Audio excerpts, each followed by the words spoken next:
Hello. You are listening to the Carroll Connection with your host, Jared Carroll.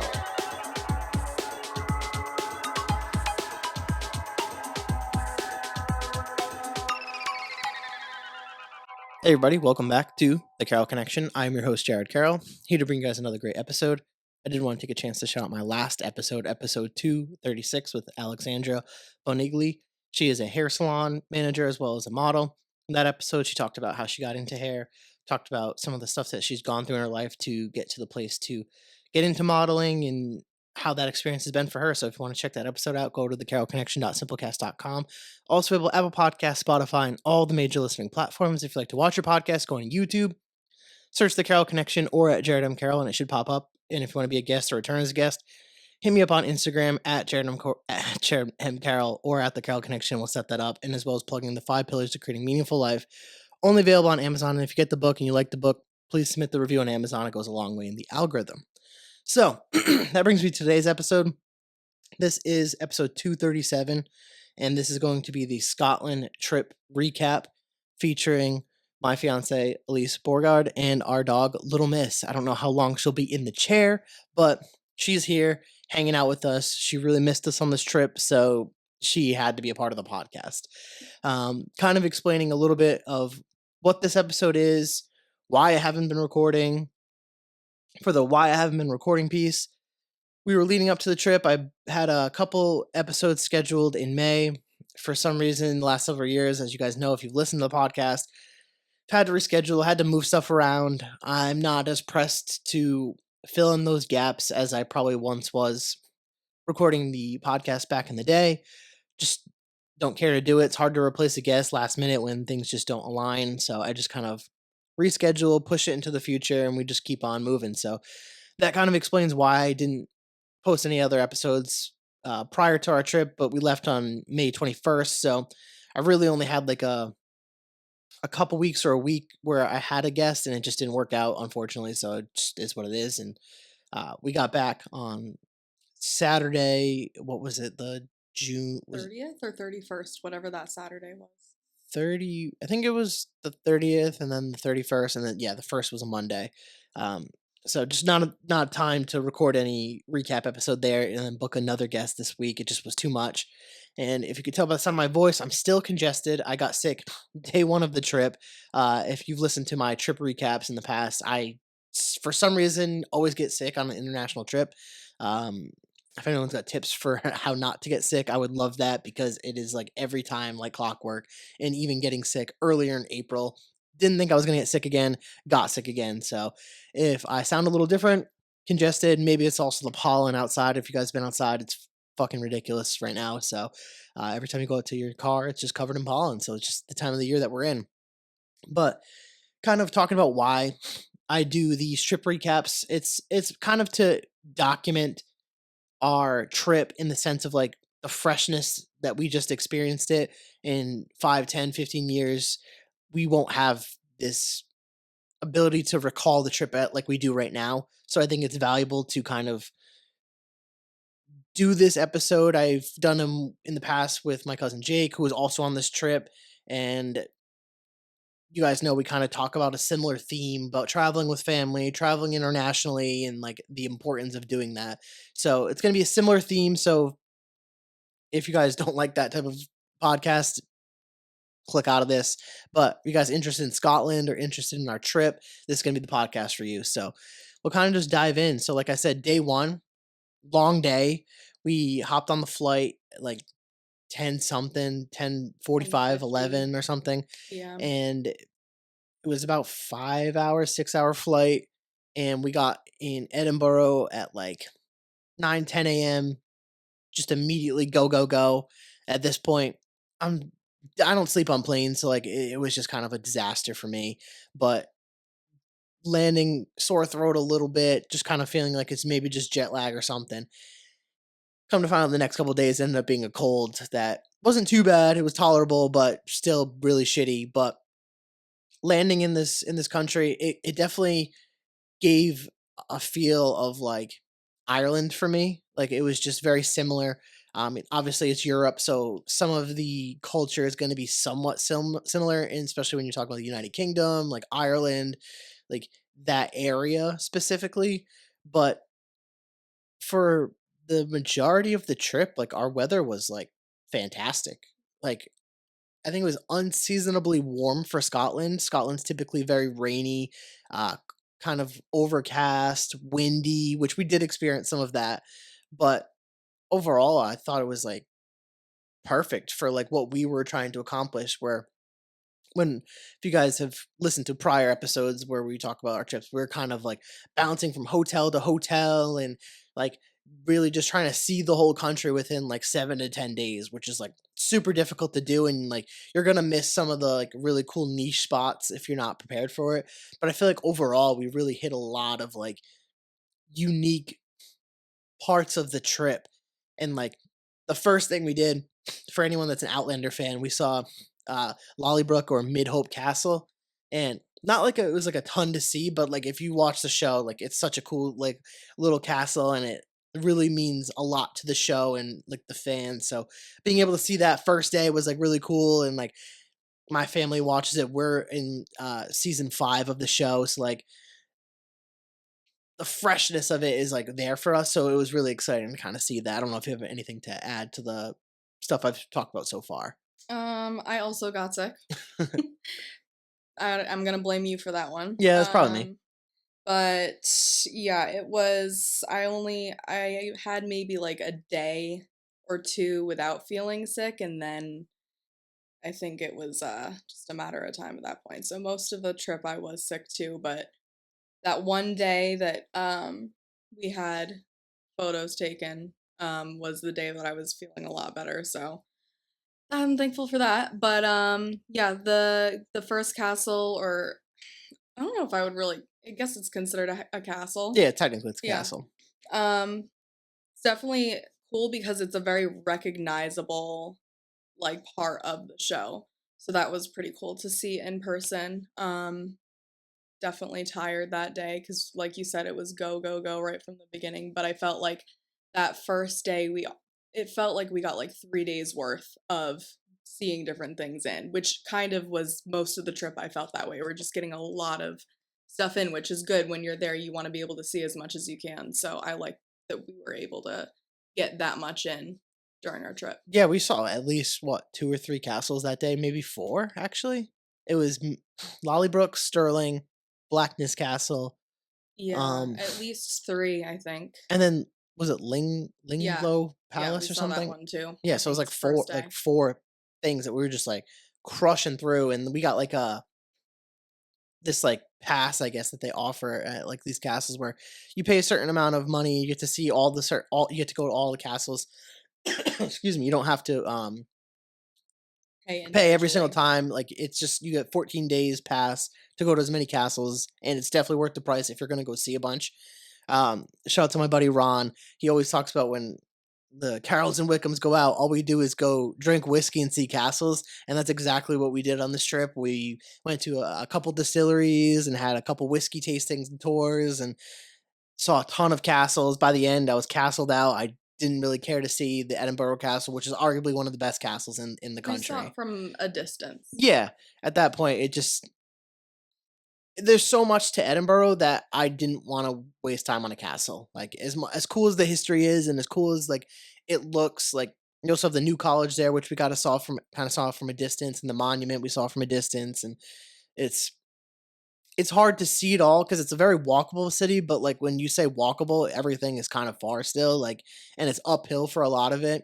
So it's kind of daunting to kind of make it through, and it's a city, so there's a ton of foot traffic, there's a ton of cars still going through, people living their lives, so you have to kind of navigate that, which is kind of difficult, but it's still cool to see these people just living a different life than how we live in America, where like obviously in cities it's probably more foot traffic, but like even in the countryside, like the cars on the road are a lot of time they're just tourists driving vans or rented vehicles to get through the Isle of Skye or wherever you're driving to through the country. And which definitely recommend a car if you're going to want to see different parts of the country. Because if you're trying to rely on Ubers or taxis or tour buses, it gets very expensive very quickly. So, highly recommend a vehicle. We had a van that fit 9 people, which shout out to my uncle Steve that drove the entire time. Insane too. Like some of the roads, like you mentioned, our photo shoot, like it was on this like remote piece of the Isle of Skye, Eagle, where our photographer shout out Emma Shortell. Like so, we'll get those photos probably in a couple weeks from this podcast. But amazing photographer. Check her out on Instagram. I'll tag her and stuff when we get the photos and everything. But she recommends this place out there. It's along the coastline. Getting out there is a totally different story because the traffic is insane where it's really like a one lane road through most of like countryside of Scotland with passing lanes where it kind of has like a loop almost where if a car's coming, you have to in the passing lanes on your side, you have to pull over to allow them to go. And then if someone's also riding your ass, probably a local, you let them go. And you have to navigate that with the timing. And sometimes we had to back up and there's close calls, there's sheep. Also very foggy that day, so you couldn't really see too far in front of you. So that's not it's a combination of a lot of challenging things driving through that. I couldn't even imagine. So yeah, shout out to your uncle. Very impressive that he's able to do everything that he does for the trips that we go on because not only is it the driving, it's literally everything. Every part of the trip is pretty much thanks to your uncle planning ahead and setting everything up for us. So Yeah, we had a whole itinerary he sent out and kind of combed through that, gave some recommendations of what we may like, what we may not want to do, whether we could skip stuff, add stuff. And he put that all together, which is awesome. And then had booking reservations and all that stuff. And then doing a great job of getting all the receipts, dividing the cost between everybody. So it's like fair and equitable and everyone's like cool with it. And it's just for the amount that we actually spend, like we saw way more than what people typically spend to go see that country. And that's a credit to him and his ability to research and take the time to do stuff. Like he's already looking at the next possible trips, and like it's just impressive to have someone in the family that can just do that. And he always talks about the value of just like all of us as a family being able to do that. And it's like me and Jake talk about this repeatedly on these podcasts where we talk about trip recaps.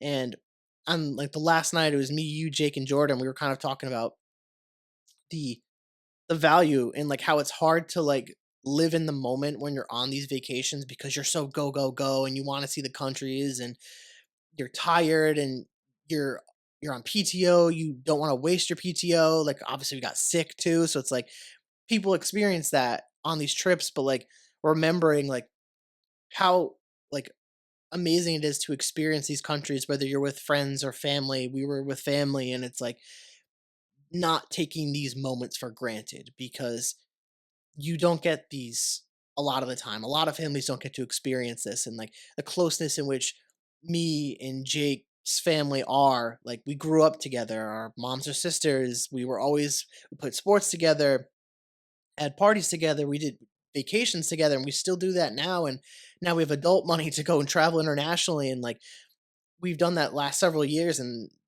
this is just another example of like how amazing that is. Like it was my dad's 60th birthday as well, and we got to celebrate that huge milestone in Scotland. And it's like you don't always get to have stuff like that. So taking the moment to like appreciate what we had is so important because you forget that when you're so go go go on a trip and you're seeing all these beautiful things, and then you get back, you're like, holy shit, like that was an amazing trip. Like you're looking through the pictures that you're taking, and it's like I wanna relive it again already. Like, it was just one of those things that's, like, it's so hard to, like, appreciate, but you have to, like, kinda, like, pinch yourself a little bit and be like, "Hey, like, recognize what's happening." Like, this isn't gonna be forever. Like, obviously, knock on wood, like, my parents and my aunt, uncle, everyone can, like, live as long as they can and be as healthy as they can, but, like, that's just not the case with life, so understanding that there will become a time where these trips are just not possible. So like taking advantage of these trips while we're young and like while we don't have kids and like Jake doesn't have kids or Jordan doesn't have kids or Dylan doesn't have kids, like we don't have children. So like to be able to freely travel. Like, obviously, we have a little baby right here, but like, we luckily have people that can work around and help us with that. Versus a child, it's a little bit more daunting of a task to ask people to take care of Commitment that. Yeah. for sure. And we appreciate that and we recognize that. So it's like these trips are so valuable to like experience and see the excitement of everybody and like kind of just get together because we don't get to do that as much because like everyone's grown up. We all have jobs. Like a lot of us are starting to live in different places. So like it's taking that chance to kind of reflect on these trips is just so valuable because like they don't happen for a lot of people. And recognizing that is so key. I don't know if you have anything to add to that Yeah. kind of sentiment. Yeah, I'm a little bit envious of the fact that you and your cousins and your aunt and uncle are able to be as close as you are now. Like obviously growing up, my family was close with, certain sides of the family we would see a lot more often, and then obviously as you get older it's so easy for those relationships and those tight like family bonds to kind of drift apart, and it's not necessarily like through anyone's own fault. It's just kind of a part of life. Most of the time, families have phases where, when all the kids are young, it's easy to kind of, be closer and spend more time together. And then when everyone's older, it's just a fact of life for a lot of people. So it's pretty cool to see that you guys are able to be as much a part of each other's lives as you still are, and then to add on to that, being able to travel. But I also can appreciate that um, I've been welcomed into that, and I get to feel like a part of that too. So that's really cool. Um, and then what's the other thing you were talking about? I was talking about like recognizing the moment. I don't know if that was like Yeah, just or appreciating it. Like not even just like the family moment too, but just appreciating the beauty of a country while yeah. you're traveling it. Yeah, definitely. I think it's one of those things that, like you said, you don't really realize until you get home and you're like, we just saw all of that. We just lived through that. And being privileged enough to get to go on those trips and have people like your uncle who will plan everything out, and all you have to do is give your portion of the fees and show up basically. But also I think that a lot of us take for granted just our health, and obviously we got sick, but even still we were able to push through and do all the things that everyone else was doing. And obviously there were certain people who also got sick on the trip, but everyone pushed through and was able to do everything for the most part. But just having the ability to physically be able to do, I mean, it was a lot of walking, it was a lot of traveling, and I think that it's impressive that your body can adapt to being in a different country, being in a different time zone, even while sick, being able to have these days where we're not normally walking that much in our day to day lives and moving around as much in our day to day lives as we were at that basically 1 week. And then as soon as we got home, my body kind of like crashed a little bit, but that we were able to kind of do everything, even while feeling a little under the weather, was I'm grateful for that. So Yeah, and I think now I want to kind of pivot to I have like two things that I want to talk about, but like favorite parts of the trip, and then also just like maybe I'll transition to this and we'll end on the favorite parts piece. But what I kind of forget, and like this trip, I don't know, specifically reminded me of just like how kind of like insignificant American culture is to like European culture. Like we think we're so important, and we do influence like stuff with politics and culture and like entertainment, but at the same time, like when I mean we're on vacation, so I'm not paying attention as much, but I'm not paying attention to really anything going on in America. I'm not interested in anything going on in America. Like we turn on the news or the stuff in the hotel room, like they're talking about stuff that's happening in London or the heat wave that's happening there or the stuff that's happening in the Middle East and how that's affecting these countries, not like us. And that is like part of that value of traveling, of like remembering like there's so many people in this world. Like you have to remind yourself that and remember that.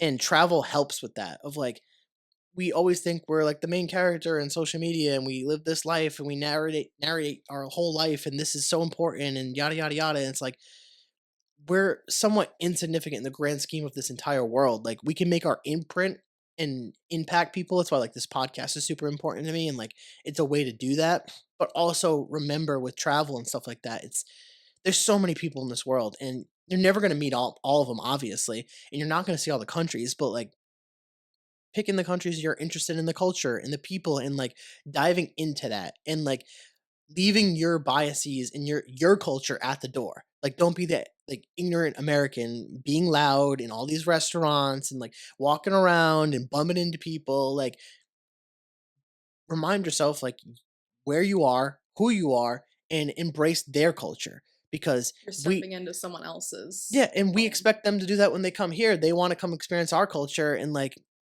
they want to see what America's like. Same thing when we go to other countries. Like don't have to like I'm an American, wear your patriot hat and all this other stuff. Like just enjoy their culture. Like you're gonna be obviously American to them. Like it's gonna be obvious just the way that we look.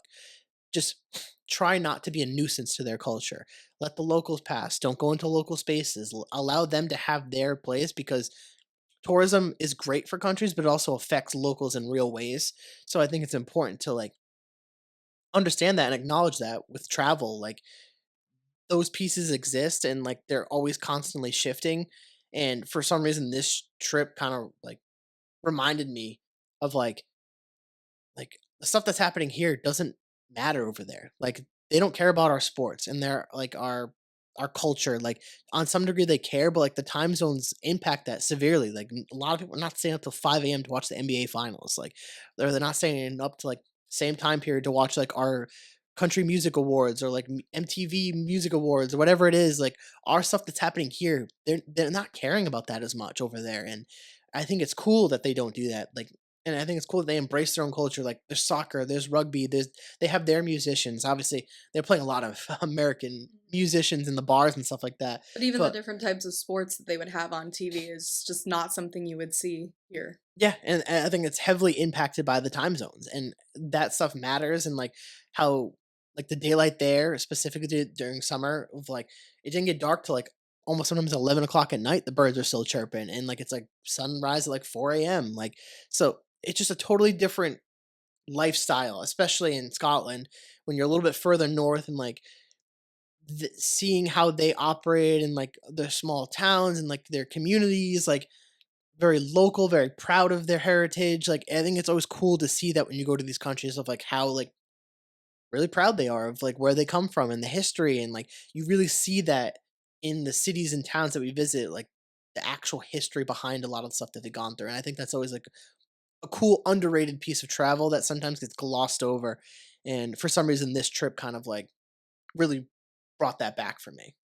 I don't know if you have anything to add to that, because then otherwise we'll pivot to the uh, favorite parts of the trip, and then we'll wrap up this podcast. Do you want to start with your favorite parts? Sure. I mean, just the nature that we were surrounded by, especially in the more remote areas. Just so much untouched land and area that I'm sure, like we were saying, I'm sure there's certain parts of our country that we have that, but obviously not in the same way that Scotland has it. It's just traveling through those areas and just seeing green everywhere and then little spots of white because there's sheep everywhere in those areas. Um, Definitely tough to not want to live there and just set up a little house in the middle of nowhere. And yeah, I wish I could do that, but um obviously there's, that stuff that you get when you go to Scotland, but then you miss stuff from home like AC and ice water and just getting to be in your own space. So it also helps you appreciate the things that you do have here too.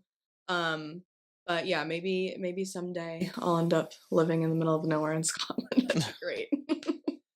I think favorite parts for me, if I had to pick a couple, I think just going through every town is always cool. Like I don't think I have a specific favorite in that aspect. I just love the buildings and like the vibe, and it's just it's really cool. I really liked. I think it was Stirling Castle is the one that I liked the best. The Blackness Castle was really cool because like I feel like a lot of the castles, like specifically in Scotland, we could just go in a lot of the Yeah. rooms. I like the It was like the Lingflow Lingflow, Palace. something like that. I think that one was my favorite because there were so many different rooms. Like you just walk up a few steps and then there's like three different rooms off of that and then you walk up a few more. It's literally like you could basically explore the castle on your own and it was pretty untouched in terms of like there wasn't a lot of modernization with that, which I like I Yeah. think a little bit more. And then I like driving just through the Isle of Skye, just seeing it all the different places and like so many. I think it was baby season for sheep because there was so many lambs everywhere. There was a ton. It was ridiculous. Um, I really liked the Johnny Walker experience Yeah. in Edinburgh. I think Edinburgh. I wish we had more time in Yeah, Edinburgh. I There's agree. just so many cool things, so many cool cafes, so many cool restaurants, niche little places, shops, like history, museums. Like there's so much to do there, and you could spend a whole like 2 weeks in Edinburgh and still probably not touch everything. So like I think that was another favorite piece, and then I think we both agreed we really like the Devil's Pulpit too. yeah, I was gonna say that. I almost forgot that. Like that piece is not a tough hike, but going down is sketchy. Worth the area and Yeah. the views. Just it's a unique spot that I feel like you don't get to see a lot of places that look like that. Considered a hike, but it's not It's too not challenging. lengthy. Yeah, It's just that one part that's steep, yeah. very steep. Um, and I think Fairy Glen was really cool too. I think just like it just like mystical, Yeah. whimsical. It was just I don't know. It wasn't difficult. It was just it was cool. Mhm. Um, Sad we didn't get to see the Old Man of Store and do that hike just because we got sick. It just wasn't in the cards Yeah. for this trip, unfortunately. But yeah, I think Scotland is possibly one of my favorite trips that I've done internationally to this point. Like, I think Ireland's a pretty close second.